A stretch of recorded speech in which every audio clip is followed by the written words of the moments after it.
I think they're gonna be a good team. Like uh, Hunter, Nico, Nexa, like Kenny S. I don't know if Jax or Amne's gonna be benched or if they're gonna have a 6-man roster, but that actually on paper is a solid roster. Just like the chemistry, if that works, I think they're gonna be a team that's gonna be in the top. Wait a minute. You can't just say the word top and then leave that. Top what? Like maybe top 5 if they Okay, really. fair enough. Okay. Yeah. You started out a bit like you were just like being vague and you were going to say like top 10 or something. Because like the problem is, you don't sign Nico to your team to be top 10, do you? You want to be like you said, top 5, you want to be like elite. So just checking that you're legit there. Okay, fair play. What about you, Refrezh? I think it's going to be interesting to see who they replace, because I think both Jax and Amanek are really good in both their roles, and it's going to be interesting to see how they're going to change, because I don't really think they will replace Kenny or Hunter, and I think Next has done a great job as the IGL on the new team since they joined. So I think it's going to be interesting to see how the whole team setup is going to be, because I think Amanek had a more supportive role and did the anchoring, and I think you shouldn't put Nico in those roles. And both with and Jax were entering a lot, and I feel like you should either put Nico those roles. So I think the whole team needs to change a bit how they play and the roles and stuff like that. See, what you just learned there, Monty, is the difference between Danes and Swedes. Because Golden here was just sort of like, yeah, they're good players, so probably figure it out. You know, if the chemistry's there, just will probably be good. And then he was like, right, here's the roles they'll play. Here's how they would slot in. Contrasting, what system would they use? Like, I like that. You just saw the different way their brains CCS. It's good. The freewheeling versus the very technical. Just different ways to look at the game, isn't it? Yeah. There you go. So let's go to the second part of this, which is, what do you think is going to become of FaZe, considering coldzera tweeted that he is still planning on being part of FaZe in the foreseeable future, but YNK also left the team. So where do you think this FaZe roster goes at this point in time? Contrary to like, they have big problems in terms of structure and leadership, and I think if they don't find the right piece, that's where they're gonna lack for them in the long term. Even if they get someone right now, I think they're just gonna roll with it for a while and then get a new one. I think they're gonna go into a bad spiral. They really need to get down and get a coach, get a maybe veteran IGL or someone that's very good at building the teams and understanding the players and giving everyone room, because they are very good players there, and I feel like they need a spark. What do you think, Refrezh? I think they are in a bit awkward situation where they lack I don't know. I mean, maybe star players and an IGL. I think they're just in a weird place. I haven't seen a top team be in before. Like usually it's okay. They have a good setup, and they maybe need a good IGL to put all the pieces together, or maybe they need a strong AWPer or a good rifle. But I feel like either the players need to maybe get back in form, maybe Rain, coldzera, change up the roles, or maybe give them back to like the roles they used to have, make them more comfortable. Like both of them have been beasts, like and are legends in the game, and I just feel like if they can perform to the star level or the star name they have, it's gonna be a tough time to make the whole roster work, because you don't have Rain and coldzera to be average players. You need them to perform, and if you don't, you need maybe a new talent that's like really hot in the scene or whatever. But I don't. It's hard to know what's going on. But I think they lack star players and proper IGL, and of course a coach would be nice as well. Yeah, that's my thoughts. Yeah, I agree with a lot of that. But I think the interesting thing for me is, like, first of all, I will say I heard a rumor that it's possible, as people saw that Jacob went and bizarrely just plays in Norway now. I heard a rumor maybe Rain goes there as well, and that the Norwegian boys just get together and maybe like they don't want to play at the top level for a year or two. They want to try it out. You know, I wouldn't blame people, by the way, in the context of all the bullshit this year when we don't know if we're going to play lands again. It's the perfect time to take a year off if you wanted to do it. Like, if you're someone like Rain, like, I know he hasn't been that good a player the last like year or two, but the players who actually played against him the years before know that this guy could be an amazing player. Like, before they got Nico, etc., he was like the best player in that FaZe clan. So, in my opinion, the interesting thing is, I actually thought the way that refrezh described it was interesting, because even though it might sound like he's saying the team's garbage because they don't have star players, they don't have structure, they don't have an in-game leader, that sounds like you've got nothing. But that's not true, actually. Compared to teams who wouldn't have those aspects, they've got a lot of potential. That's the key word for me. So, what I would do, if I had to make like one change tomorrow, and I can do one player move over, there's two names that I think of. I either think if you call Zera, you pick up that phone and call your mate Fallen and tell him, come on in, mate, because there's an AWPer, there's an in-game leader, plus chance to totally turn your career around, different players, and you already played with Cold Zera, you got the connection. The other one, I don't know whether the other players would be, if this is the problem. I would just go, and again, remember, no really amazing players probably going to join at this point in time. Like, everyone's in teams already. I'd go and I'd get like MSL. I'd just say, right, in comes MSL, because here's the thing I actually think I could predict if they did a move like that.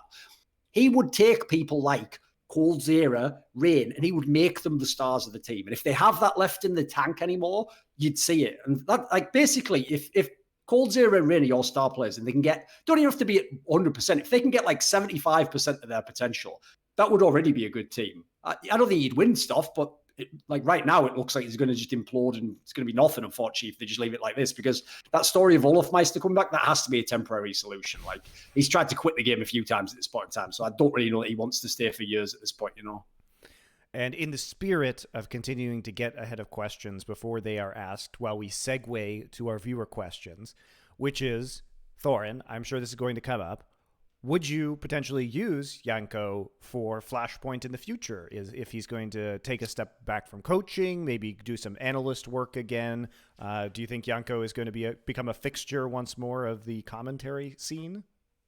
Yes, but with some caveats. So this is one area that Flashpoint is different, which is I'm not here to hire mercenaries who just come for the day rate and the money, and they're going to go, yeah, I'll do this event, but I don't know about the next one. Like, I want to build something where it's like there's a through line to the events. And so not only do you learn the characters of the personalities, but by working with us at many events in a row, we can do more with them. Like, then we can build a relationship with them. We can use them in content in the off season. We can give them better roles. Like, you'll see the people that work under me at these events, assuming I do the next year's, I will make these people like focal points of the analysis. It's not just a random set of analysts that you just let them go at it. Like, we're going to build around their specialties. So the key thing is, I don't really want to just bring him in if he's only going to take 3 months off and then he's going to find a gig next year. Like, if it's that scenario, listen, he was an amazing analyst, but that's not what I'm looking for at this point in time. Like, I'm willing to gamble on someone less experienced. And the other angle is this.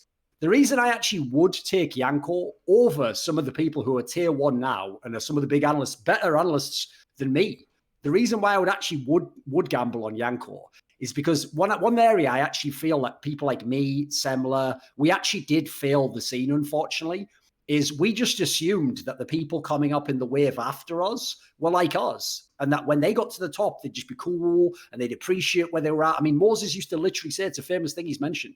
He used to literally say in green rooms when we'd be at these amazing events, like, look, guys, we've got a pretty awesome life. Let's just not fuck it up. But the problem is that wasn't what the generation after us thought. Unfortunately, they came up, and I'm just going to be frank, they were fuck boys. They just came in, they loved all the money, they were partying with the fucking players that were up to like 4 a.m. and then coming to the event the next day. Like, and I never enjoyed that. Like, I think you can do that once in a while, but like, you're there to be a professional. And if you do that, by the way, you better be the guy who can come in the next day, like Sadikist in that famous story Richard told, and you better nail it the next day. If you come in and you at all like mail it in or give a 5 out of 10 performance, like, put it this way, I'm only your colleague, so I have to be your mate. Then I go, yeah, hilarious, have a drink of water. But if I was your boss, get the fuck out. Like, I'd fire you on the spot. I'm not joking. Like, I actually would. People think I'm kidding when I say it. Like, I take my job very seriously. I know on camera I seem like I play around. So the point is, to bring it all back, at the end of his tenure in CS, I mean, Janko said it publicly, he was really burned out. So he was a little bit jaded. He wasn't necessarily being ridiculous like that.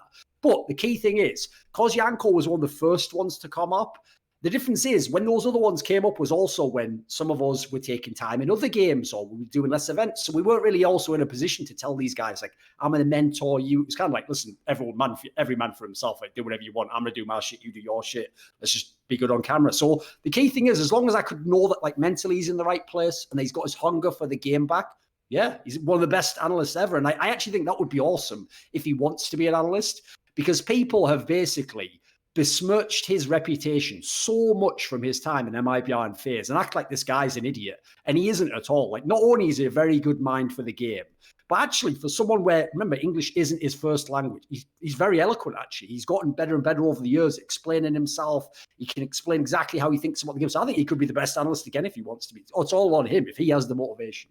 I always really enjoyed his Telestrator segments because I thought they brought so much insight in between maps. I always look forward to those at events, so I would love to see him doing that again.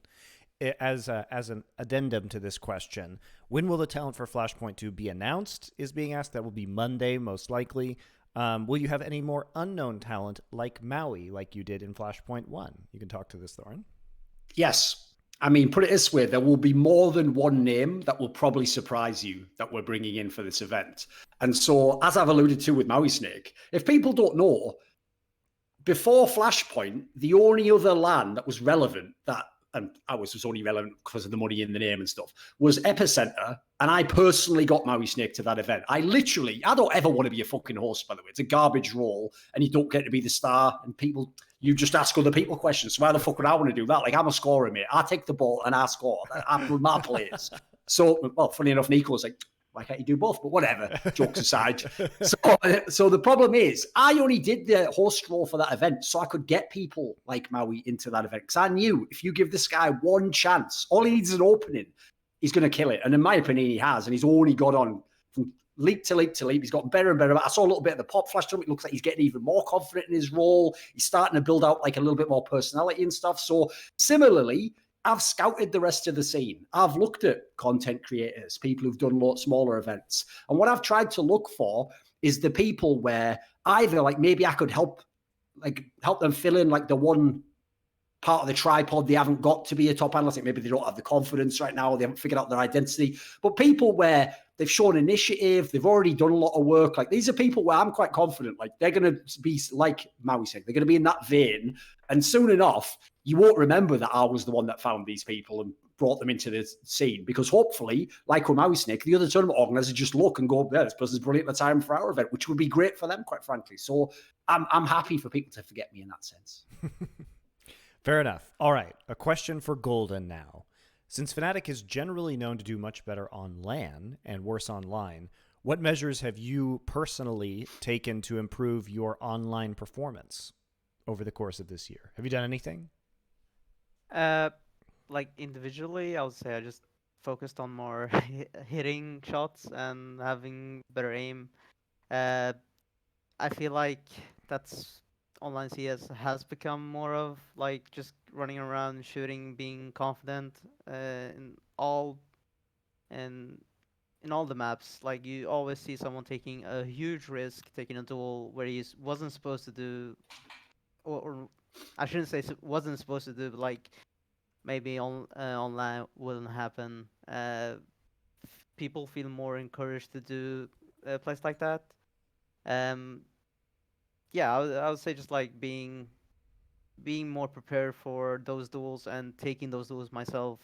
Just because you kind of have to go into their game if you want to beat them, and not being a step behind.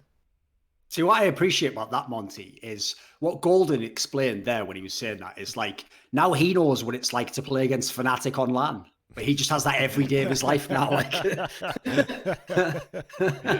Yeah. It's more fun when you're just the ones fucking around doing the crazy moves, right? Yeah.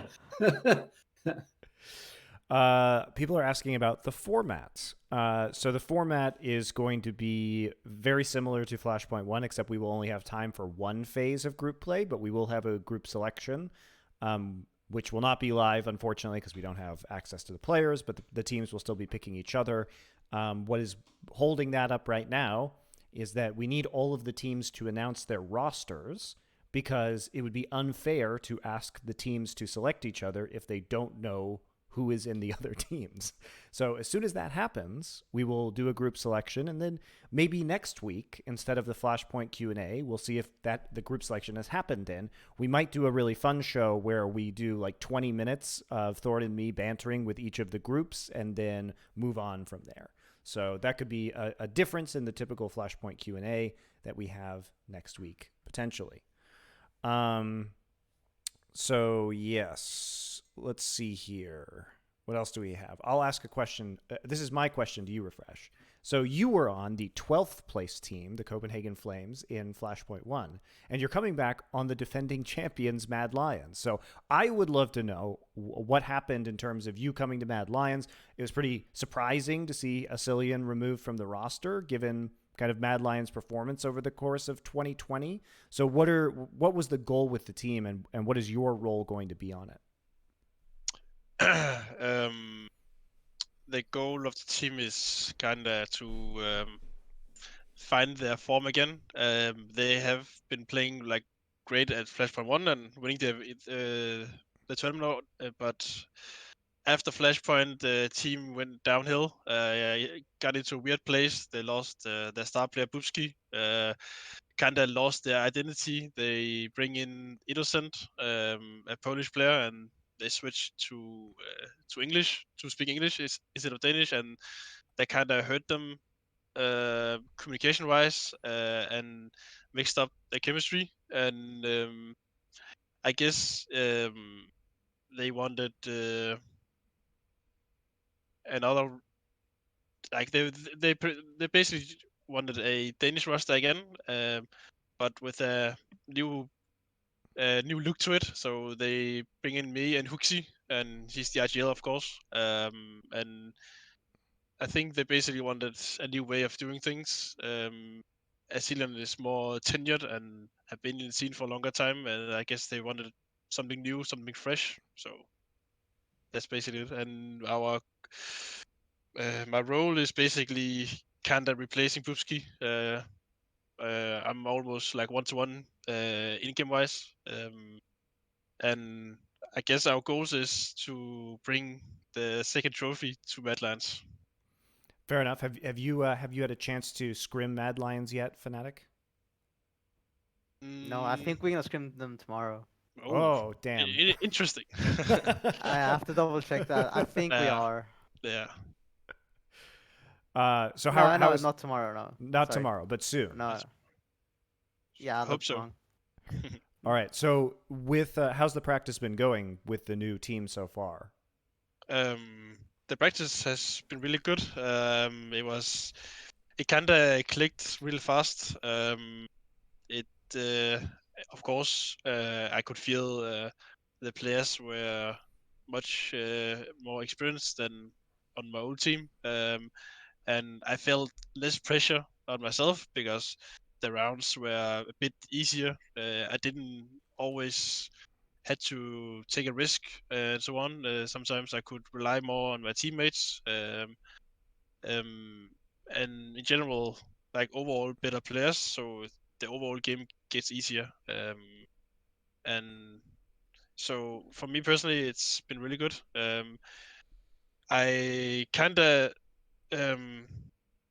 needed to be more of a lurker on Mad Lions, and on my former team, Command Flames, that switched into existence. I was more of an entry map control guy, so I had to put my aggression a bit down, and because I used to be a lurker in past teams as well, I'm confident in both roles, but I just needed to not hold my W button down all the time.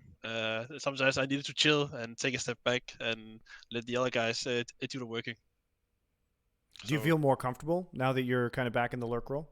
Yeah, I mean, I've been missing clutching. I personally feel confident clutching in late round scenarios, and I've been missing that part because I usually just go in first. Sometimes I die, sometimes I kill two maybe. But I've missed the clutching. It has a nice feeling to it. So yeah, I feel confident right now at least. All right, some questions here about forZe and Zoner. So, guys, here's the deal. We talked about this last night extensively on By the Numbers. If you want to go check that out. I think the VOD won't be out for like a day or something. But okay, yeah. But basically, the long and short of it, guys, is forZe has qualified via our qualifiers for Flashpoint. Zoner is not going to be part of the team that competes in Flashpoint. He is an academy or youth coach. He will be barred from being part of the team that competes in Flashpoint. But I'm the commissioner of Flashpoint, meaning I can control what goes on within Flashpoint. I can't control what goes on at the forZe organization as a whole. That's not my job or responsibility. So if they want to hire him in order to coach a different division that isn't going to be part of our tournament, then that is, I don't agree with it personally, but I'm not going to and can't do anything about that. It would not be ethical for me to step in and try and bar the organization. So, that's forZe's decision.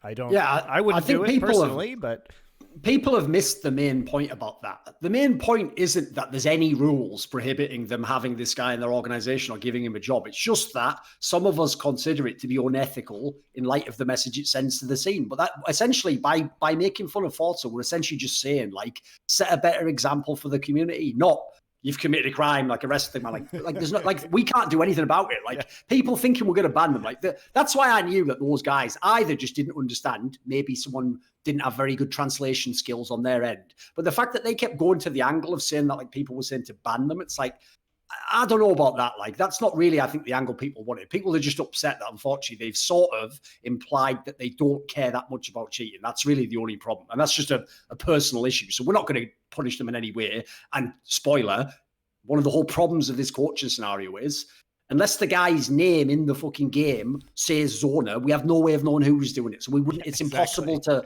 it's like you can't actually find if the person did it or not. You just have to hope they don't, I'm afraid.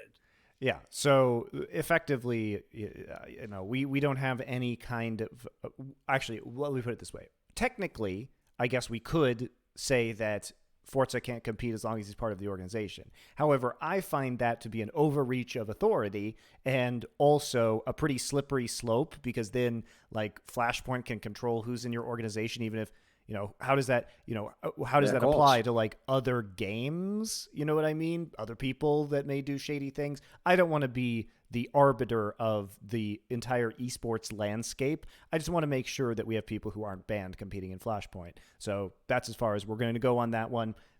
They have probably another make coach. Jokes about it, to be fair. Probably, I listen. I know me. I'm probably going to reference it at some point in time. But sure, aside from that, it's no big deal. Yeah, it's not. They decided to announce that in the way they did. They made their PR move, and so they have to own it. And so if we make jokes about it, it's fine.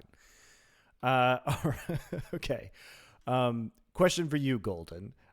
Which present and former IGLs do you look up to, and who has been your favorite? You don't maybe have to answer that second one. I don't want you to throw anybody under the bus. So when I got into IGL role, I had no IGL prior to me that, like, taught me anything. So who I looked up to or got some inspiration from was Pronax, and, like, listening to their VODs 2015, and yeah, and also a lot went into later on. When I progressed, I started watching more of Flusha's VODs and stuff like that.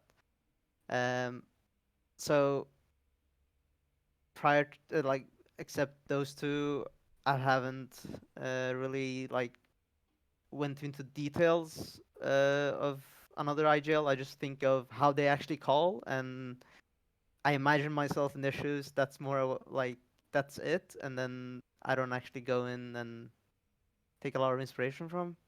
Just more of, if I want to take something, I just take it and I do it my way or tweak it.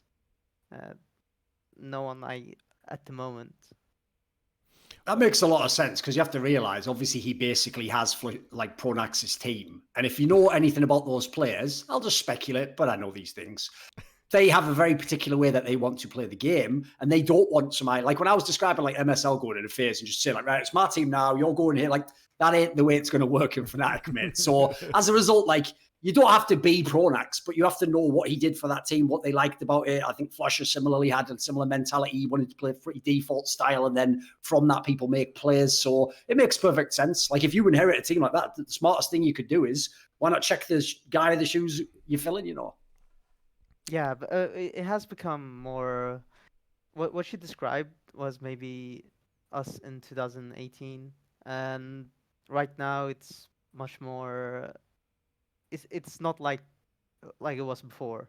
Okay. I would say I've changed the style of my IGLing a lot since I rejoined. Different coach. Yeah, like everything was new, and I felt like I could really do my vision because I had a long break from CS with my sequence and all. I had a lot of time to think, so I would say we are playing somewhat similar to 2015, but it's not 2015. It's more of our own style right now. On the subject of IGLing, I'd be curious to hear from refrezh, since HooXi is IGLing now.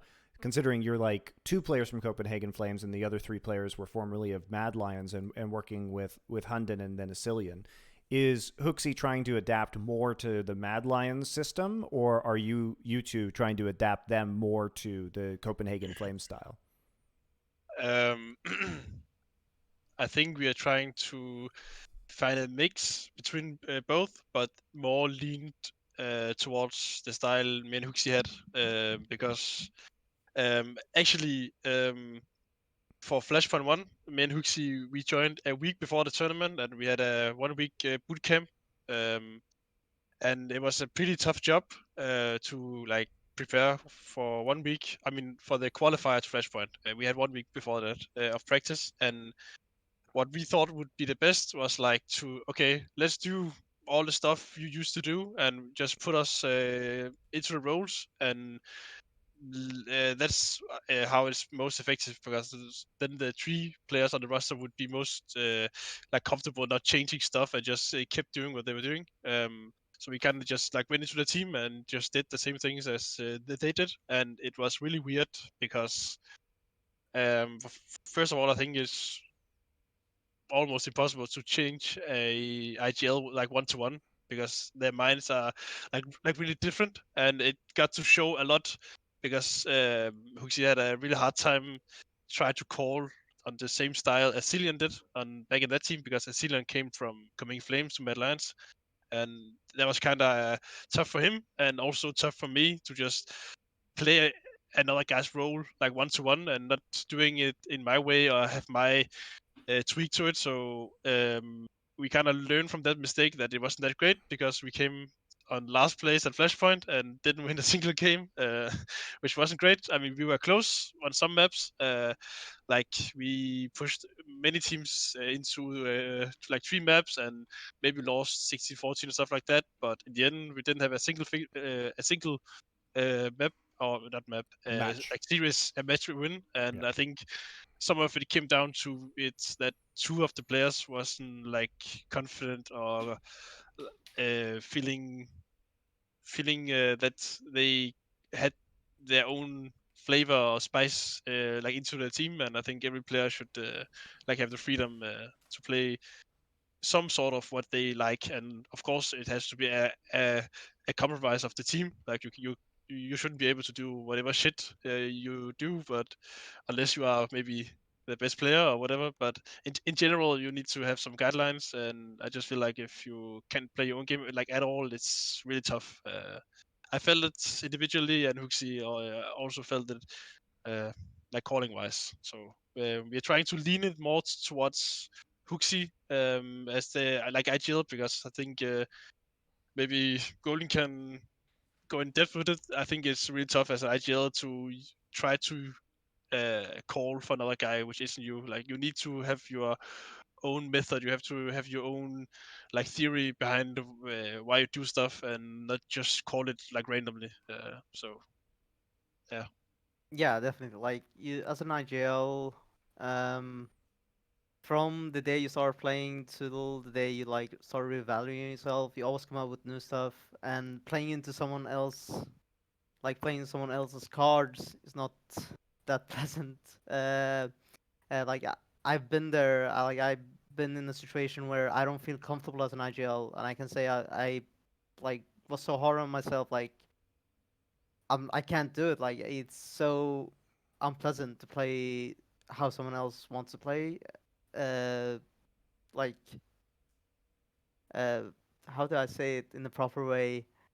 Uh, you just sometimes you will freeze and don't know what to do just because it's not your round.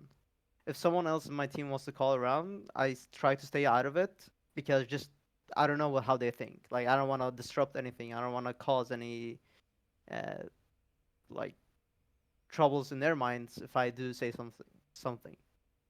I'll elaborate on what I think he means by that. Like, one of the factors that people probably don't understand about Counter-Strike is, even though I always say, like, American football is probably the best analog in terms of like tactics and defense and, you know, my setup versus your setup. One of the factors that is very different is, obviously, in the NFL, famously, the majority of quarterbacks actually aren't the ones who designed the playbook. And often on some teams, especially if they're younger, they don't get a choice as to what they play. The guy just tells them to do it. In fact, I saw that like Nick Foles was getting his ass handed to him when like their terrible offensive coordinator was calling like stuff that you couldn't even execute in like the time before the defense just swarmed him. So unlike that, in Counter-Strike, basically one of the things Golden's point there is, it's like the other strats of the other guy, the playbook might be great. Like maybe that was good for that guy. But one of the problems is in Counter-Strike as an IGL, yeah, you have tactics you practice and people have positions, but you also need to be very fluid because of how the other team plays. So one of the issues is, I know a fan might think that you just at the beginning of the round, like it's like matchmaking, you tell everyone every single thing. It's like, no, like you couldn't run a team like that. You have to actually literally have like almost like just the most necessary communication. And so one thing you won't be able to say if you're having to go off someone else's playbook is, well, if I can make the read and then I can adapt to what I do, I don't have to tell my team every single thing I'm spotting in their defense or what I'm noticing here. I can just tell them, like, we're going to go with this play. And then, listen, in my mind, I know why we're doing it, but they don't have to necessarily. I can call the play that I feel like works, you know, Wes. It's like if you work with someone else's, it's like you're just being given a set of tools. It's like if that one doesn't work, you just fucked in that scenario. You know, you haven't got much you can do. On the topic of IGLing, because this is a good segue into actually one thing I just want to quickly add as well. The one thing that refrezh didn't mention, and by the way, very well done in terms of PR. This could get dangerous, so stay out of this one. Is he didn't mention one name that it is impossible to talk about being an in-game leader of Mad Lions without mentioning. And he is somewhat, you know, the phantom menace behind the scenes, pulling the strings. And his name is Peacemaker. And you have to understand, if you've seen Peacemaker's career, it's like when you go to the arcades, if you were a kid, right? And then there's always someone on that Street Fighter arcade game. And what are the rules? We all know the rules. Winner stays on. So what happens is you both battle, and whoever wins that battle, they get to stay on. So Peacemaker won the last round. He got to stay on. Cillian had to go. There's been times in the past where Peacemaker got his ass handed to him. You know, maybe someone was an Eddie Guerrero specialist or something, or just did that bullshit like Tekken, the karate guy who just kicks you by pressing the kick buttons. But, you know, so he hasn't won them all. But all I'm saying is, like, he's just proven to be someone who has a very set way he wants to play the game, certain protocols he wants to use. So I feel like if you have the right marriage with him in the IGL, could be great. I think he's actually a guy who has a good mind for the game. But he's certainly someone who's not shy about saying, like, I don't want to work with this person anymore. So I'm actually very interested myself to see what the dynamic will be in that way, because no one can know right now. Obviously, they've only just started working together. So in terms of IGLing in this theory, people are asking who you think would fit FaZe as an IGL right now, considering that Nico is gone. If you could play GM with the roster of FaZe, which kind of IGL would you want to put in there? Obviously, just for fun. We're not speculating here, you know. Yes, you don't have to reveal anything you know. As well. Here's the thing. You can pick most people. Like, we can even make it fun. Like, if you want, you can pick someone who wouldn't ever join, like a French player or something, or probably wouldn't join. But I will just say, just so it makes it interesting, just don't say Glaive, because, like, one, he's definitely not joining, and two, that's just like cheating, isn't it? Like, if we all think he's the best, like, isn't it, you know, anyone could say that. So who would you go? Like, basically, what Monty's asking is, like, what type of IGL do you think could use those players to be really good? I think the suggestion one of you had before of Fallen could be great. I could see some synergy with Coursera. Also a strong offer, and maybe it kind of revitalize Coursera's career in FaZe, and maybe Fallen knows how to use him better. Because I mean, I guess no one else except Fallen and Consider himself knows how to set up Consider best. Maybe Taco, but I think Fallen would do a great job. Also gives Fallen some new cards to play with. He's been on MIBR for a long time, so maybe that could like freshen up his play and his style of in-game leading. I think Fallen or maybe Kerrigan. I mean, it's kind of weird to bring him back, but I just think that he actually did a good job in FaZe, and I could see him doing it again. Because I think in some way Coursera reminds me of like Robs, like a passive player but a really strong fragger that doesn't commit many mistakes, and I guess Kerrigan made Robs like one of the best players or the best riflers in the world, and I think he might be able to do the same in FaZe maybe.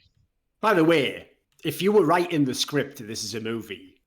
Perfect casting there, refrezh. Because if Kerrigan The came drama back, is crazy either way, if he right? came back to FaZe, turned those players into star players who, spoiler, weren't star players under Nico, replaces Nico effectively, and then takes FaZe. And listen, they don't even have to be the best for the movie. They just have to be better than whatever team Nico's on G2, right? That is some Count of MonteCristo level like revenge shit. Like I'd love that. I will say, just as a disclaimer, technically everyone in FaZe explicitly claims that Nico didn't have Kerrigan kicked, and the org has never addressed whether or not he did not. So I'm just saying I believe it. Doesn't mean it's true. I'd actually say, I'll give you a weird one before Golden goes, just because he's not going to say this himself. I actually think Golden would be an interesting one. Just from the players he's worked with, the style they use in Fnatic. I'd love to see what he'd do with people like Rain, coldzera. Like, there's be an interesting puzzle to see. Golden, were you going to say Golden? It would be baller if he was, just like me. Only I could do it. No, actually, I was gonna say if I wasn't happy or like playing for Fnatic, then I think the FaZe players will be something I will work with. Like, okay, there we go. But I'm not saying I will go there or no, anything like of course not. But if anybody pick from out the FaZe is IGLs listening right now, no, here's no, his no. personal email. No, I actually was gonna say Alex. Okay, yeah. Yeah, just because I think he knows how to build up rounds very well and knows how to play around his teammates very well. With given the time, I think he will actually be a great player for them. But since he 9, the colossal.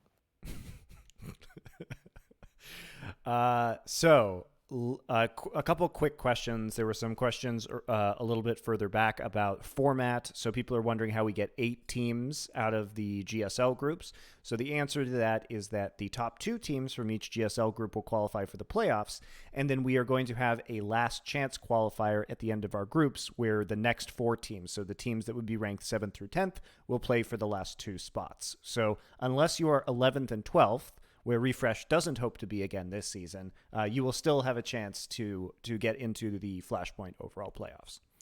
A really quick question for refrezh, actually. This is one I've been thinking about since the second he joined this call, which is, listen, refrezh, technically, I know a lot of players only care about in the game. They just want to be the best in the game, in the server. That's all they care about, right? But here's the thing. In the modern world, marketing is really important. And one of the best things about marketing, listen, if you know where I'm going, it's fucking straight fire. If you know about marketing, right, it's not about fitting in and looking like the rest of the crowd. It's about standing out. It's about being unique. So here's the thing, mate. That's all right, that haircut you got now. Your old haircut was straight fire. It was so good, dude. If people don't know, just go to Google. High top, dude. Type it was in like, it was like an 80s retro cut. It was so cool. It looked so slick, dude. I thought it looked yeah, fire. You looked great in it. What Yeah, happened to it? People in chat actually were asking what happened to okay. it. What happened is it was kind of, it got to a point where it was kind of annoying. My type of hair is not the easiest to work with, and I just got too much of it like one day, and I basically just cut it all off. But like, was it hard to wear a headset with it? Yeah, also it gave me super headset hair. Like, actually, yeah. Like, it just looks like a car getting a hit, and it's just like a clean cut from off the headset. It was like really annoying. But actually, if you try to look at the pictures, I used to wear my headset a big like backwards Yes, there and you just go. put the hair like a bit forward, so it didn't make a dent in the middle. But I kind of miss the long hair. But on the other hand, it's much easier to just like wear a headset and don't look a retard if you want to go to the supermarket or whatever and like go outside. I don't have to like set the hair for 10 minutes before I go out and stuff like that. So it's more practical, but Sorry, It did though, look cool, though. here's the thing. Here's the angle. What you have to do is if you ever get really famous at CS and you become a big brand, you grow the hair back and then you get some like exclusive deal where, you know, like nowadays everything's wireless. So I'm sure sooner Just or like later, a like, you know, square headset. some company's going to do one where it's just like the thing that goes behind, like those old like earbuds. So yeah, you'll be the perfect one for it. Like, I like to keep my hair fresh when I'm No. playing. You just put those on. The one behind is not as cool as literally getting like a custom headset that like fits your hair perfectly. That's way more baller. That's like an interesting brand decision for you as a person at that point in time. So yeah, here's a great question for everybody again. Who are the tournament favorites besides yourselves? So you can't pick Fnatic or Mad Lions for winning Flashpoint, but you guys probably have some inside information, especially because Cloud9 has started scrimming now. A lot of the teams are beginning their boot camps at this point in time. So do you have any interesting takes for us in terms of who you think is going to win Flashpoint? My guess would be if I have to choose one, it's gonna be big. It's safe answer. Safe answer. No, why though? What's your reasoning for that? No lies. What do you like about them though? I actually think they have very structured rounds. They always come up with some new nades that no one else have seen, and they're very creative in their own way. Apart from that, they shoot very well, and Searson is mad opper, so to speak. All right. What about you, Refrezh? Who you picking, mate? I would have picked Fnatic, but since there's another option, I would say I'll take OG. I think they have been improving the past months, and I could see them like peak at the end of the year at Flashpoint and win the tournament. I think it's harder for big when you have like won a tournament and been number one. I think it's harder to come back again and like win again compared to being OG. Not everyone is watching their demos compared to maybe Big or Heroic or Astralis at the moment. So I guess they are more of a dark horse and have like a more underdog mentality, and that might kick in and be really beneficial for them. Yeah, I actually think both of those are really good shouts. I mean, listen, obviously it did reduce the crowd where we haven't seen C9 yet and you couldn't pick Fnatic, so it kind of made it a little bit easier. I would say this, the difference between the two teams for me is I actually think in the whole tournament, Big is just the most complete team right now. Like, they have really good players in most positions in terms of their job. Performance over most of the maps is pretty good. You kind of know what you're going to get from those players, and there just aren't that many like super duper tactical teams in our league at the moment. And then the OG angle's interesting because like I already know the Mantu guy is going to be really good. He's been good most of the year. And Alexi B, like I've said this before, when I heard him on the comms at Blast at the beginning of this year, he's really legit. Like, he can even call stuff on the fly that's like just really like, remember, I'm watching like where the other team's positions are. He can't see that. He's having to guess. So his reads were really amazing. Like, he would catch out rotations so many times. So the big problem with OG though, if you watch them play, is you're never sure, aside from Mantu, who the other fragger is going to be. Like, who's going to step. So in my opinion, it's on my boy Valde. If Valde can have a big tournament, they can win Flashpoint too. Could be awesome. Let's see. Yeah, I've been watching a lot of OG at Blast now that it started, and they've been looking pretty impressive. Although I am excited. They're doing us a favor, aren't they? I know. That's what's mad. Is like some of these teams, like we didn't know OG and VP were all going to start doing this stuff. Yeah, pretty nice. Doing us a favor for sure, and I think it's also going to be really exciting to see what Cloud9 can do with their new roster, especially since they're boot camping very actively in Serbia at the moment. So they should be working hard to get themselves into form. And by the way, that's actually one area where I think low-key Flashpoint is probably going to be underrated as a field. Listen, not all the teams are the best, and we don't necessarily have all the best players, of course. But just look at the IGLs. Like, we've got some pretty legit IGLs. Like, we've got Golden, we've got LXCB, like I just said. We've got Alex. Like, these are some of the best IGLs. Like, these are people who've been, in theory, to the top. in the last couple of years. So yeah, pretty interesting. Can you hear audio comms from the teams playing in Flashpoint? Very interesting you ask that. We couldn't in Flashpoint 1, but I hope we can. We should be able to in Flashpoint 2. I was actually just talking to the production team about that today, so we should have access to comms for casters for Flashpoint. And don't worry, Golden and refrezh, we will not be broadcasting your tactics. Yeah, of course not. I do think it's interesting. We were having a conversation today about this, about what Blast has been doing, because I've been watching their like listen-in segments that they've been doing, and for me, I wouldn't go that far in terms of the information that they get. If anything, I think we'd use comms in our broadcast mostly for just hype moments or whatever, not during, before or during rounds when plays are being called. Maybe I could see in like a clutch situation where it wasn't giving away a strat. But for me, it's very important that the teams maintain that level of integrity to their playbooks. So we'll probably use it a little bit in the broadcast, but mostly just for anything funny or hype shit that happens. And the best part about Flashpoint 2 is that because we can curse on our broadcast, we can show player comms because 100% of the time, those players are cursing when they do something cool or when they fuck up. And so we can actually show that and put that on broadcast, which makes it a little bit more fun and unique.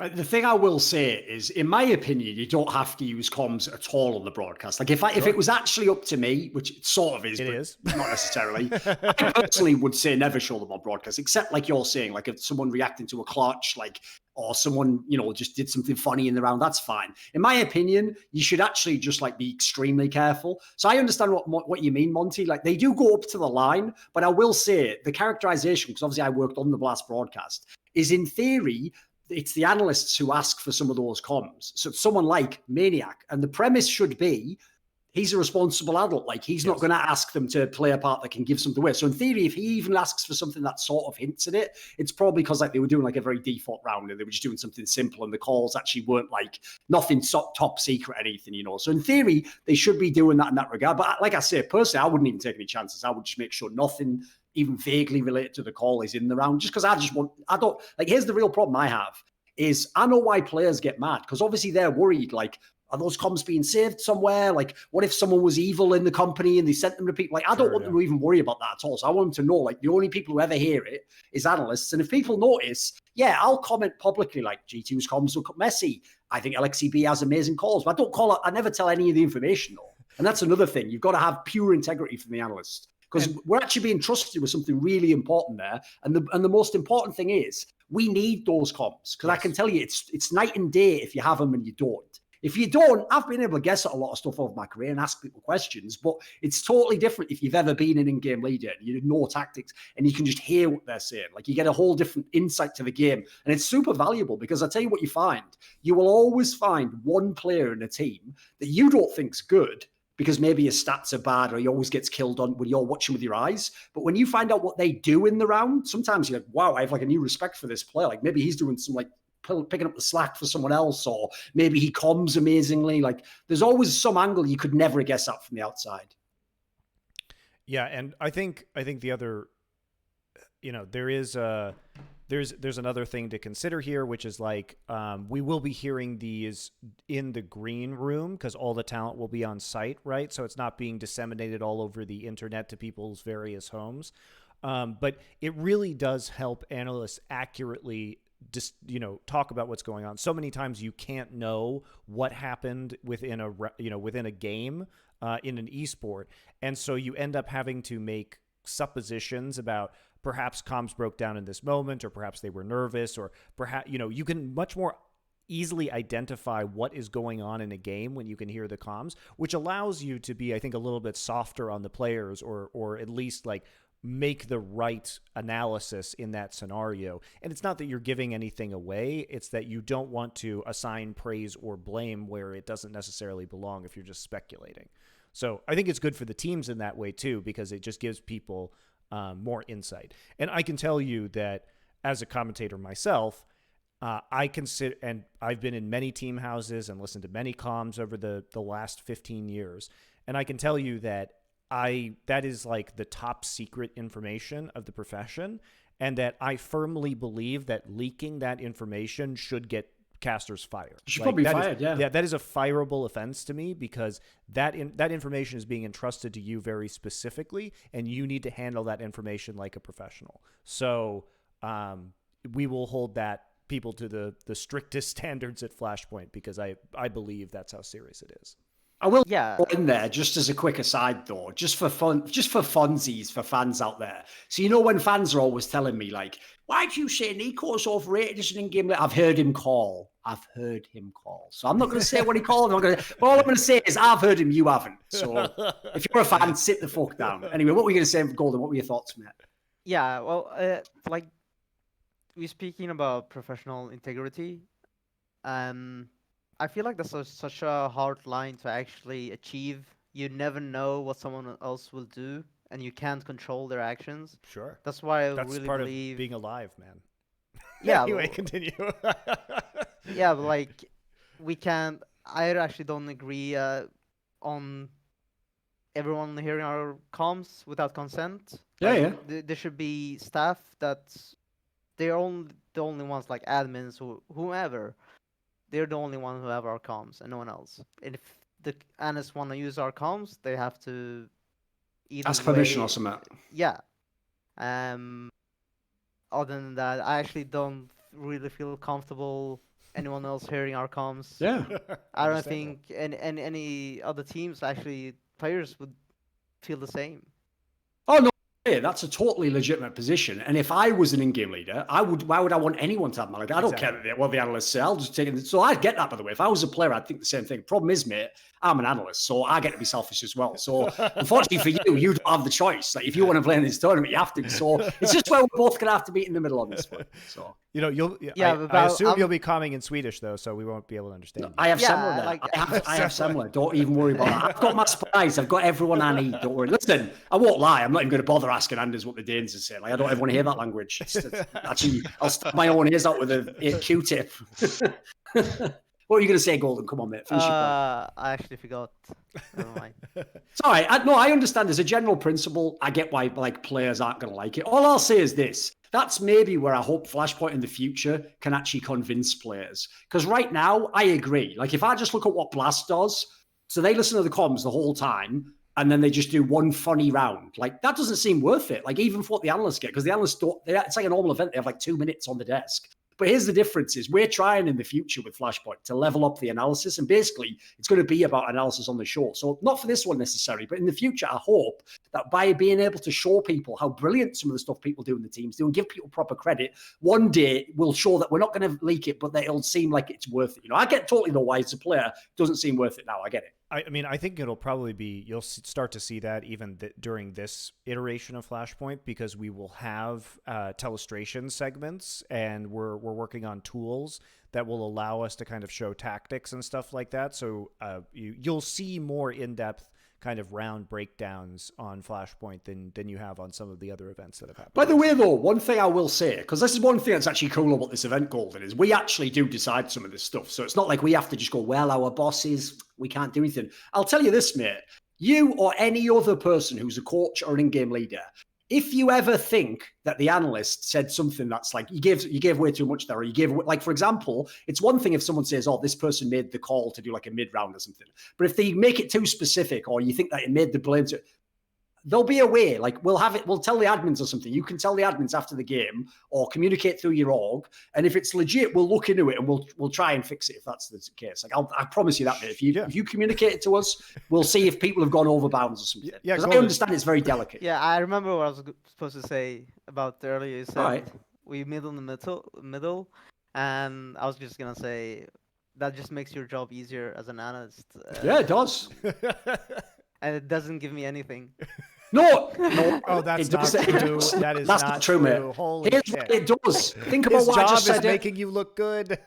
Basically, here's where it will help the most, right? Probably not for you, mate. It's not a problem, like in your case. But the real problem is this. Think about the players who just get flamed all the time, including in-game leaders. Like what a lot of people don't know is, because I've known MSL and a lot of his teams, there's a reason why everyone thinks I overrate him.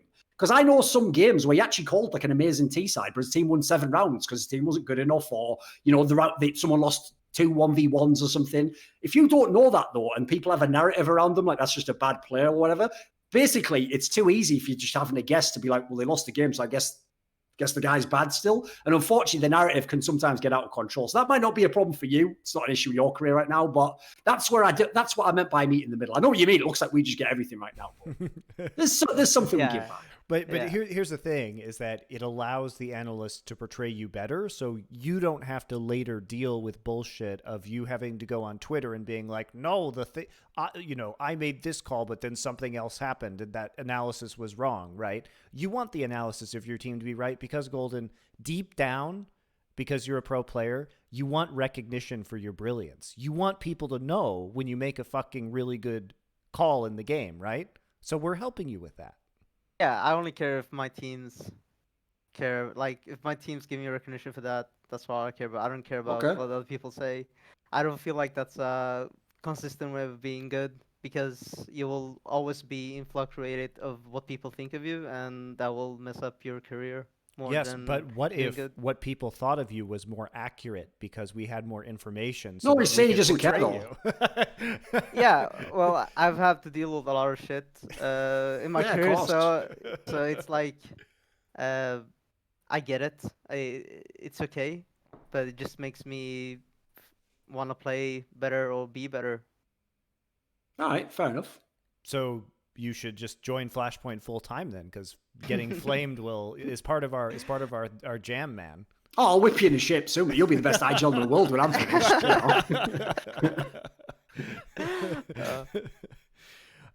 There's an interesting question here.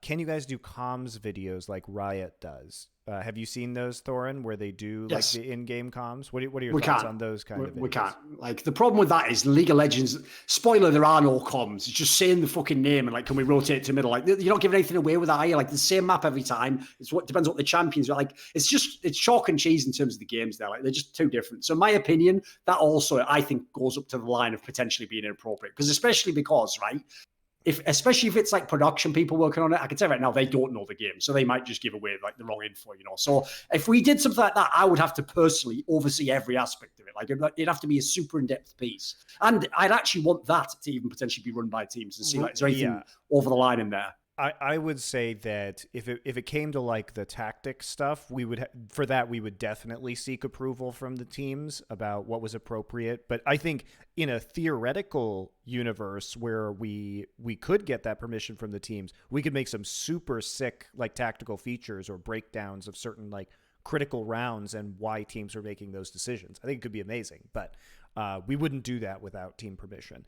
The other side of that coin is also that we could use it more for just like, funny shit that the players say in game or banter that they're having, or, a good example of that would have been like Smooya just yelling shit at the other team. But, we were using kind of the stuff he was yelling during the Chaos MIBR match last season as part of content anyway, right? So it would be mostly for entertainment and not for actual analysis, I would say. Yeah. Also, I'm not going to say why, but just fuck Smooya. Am I right, boys? What did Smooya do to you now? I'm no, actually. You all forget, this is getting awkward now, Monty. Refrezh was involved in an incident earlier this year where Smooya was like mad out of bounds. So I was making a joke out, but let's just slide past that. Yeah, that was why I was sanitizing it. Smooya is not going to be in Flashpoint 2. He is no longer on Contact. So. All right. There we go. You win 2 flashpoints to 1 refresh. There you go. You win the flashpoints. Actually, it's when I have to. You made up. It out. Yeah. Okay. It was kind of just a bad day for me, and I just kind of played bad in a game, and he overreacted, and I just didn't care about the game, and it just messed things up. But there's nothing real between us. It was just just 30 minutes of an FPL game, and like that doesn't really make me mad like for a long time at anyone. So like I just understand that it's just basic CS. Everyone is talking shit when they get mad or frustrated, and it's not real feelings. Like it's just like in the moment heat, and you sometimes say stuff you don't mean, so it just happens. Well, nice to get a little bit of closure on that then. Yep. Are you going to have cameras on players? Yes. I mean, Blast does right now. A lot of the teams are going to be in boot camps, including you, Fnatic, I believe. When are you guys going to go boot camp? We get to the playoffs, we will be there in the boot camp, I think. Oh, okay. So for playoffs, Fnatic will be boot camping together. Group stage, they will be in their own residences. But especially with those kind of stuff, we'll be working to get cameras on everybody. There's very easy ways for us to get cameras right now on players. You basically open a Chrome tab and it just taps into your webcam. And most players at this point are used to doing that, right? You guys do that for tournaments all the time? Yeah, we do it by Discord, just because Chrome is a bit heavy on the PC. Resources. Yeah. So many ways to do it, guys. Don't worry about that. Tournament organizers kind of figured that one out right now. All right. As for, there was another question a while ago about future teams joining Flashpoint. Yes, we will probably have more partner teams in the future. Definitely at least one, because they haven't fucking played yet, have they? So hopefully FPX, I mean, in theory, there's the rumor they're getting Godsent. That would be nice. That would be nice. So yes, basically teams are welcome to join Flashpoint. There isn't a hard cap on number of teams that we would take if we had the right partners.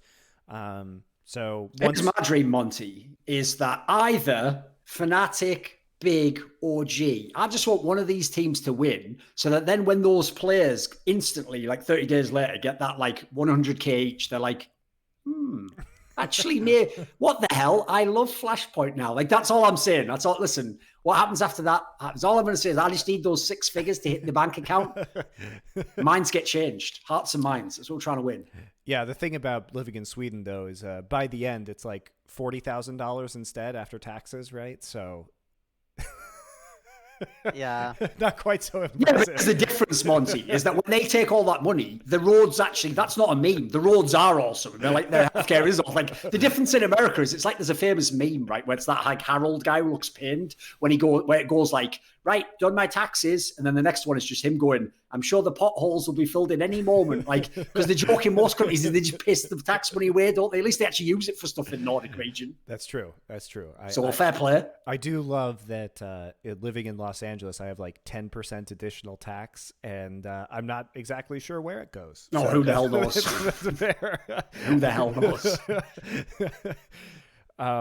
All right. So, and surely also in addition to the nice large check that Golden has a chance to win, he's going to have such an amazing time competing in Flashpoint. He's going to be so impressed by the way we present him after listening to his comms that he'll just want to be here forever, of course.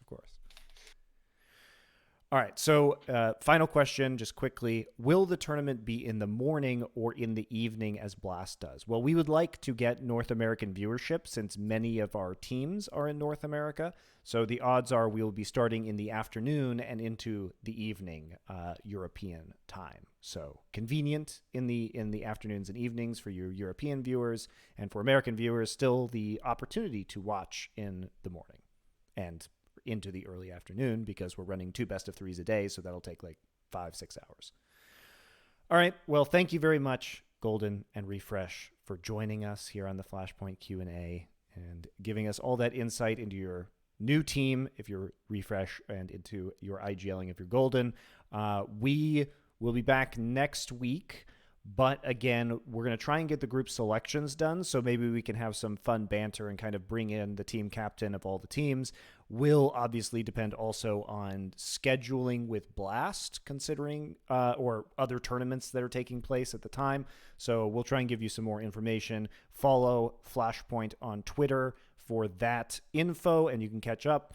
And we'll have a lot of announcements next week. So look for our talent announcement on Monday, and then we'll get into the group selection and scheduling, official schedule of matches.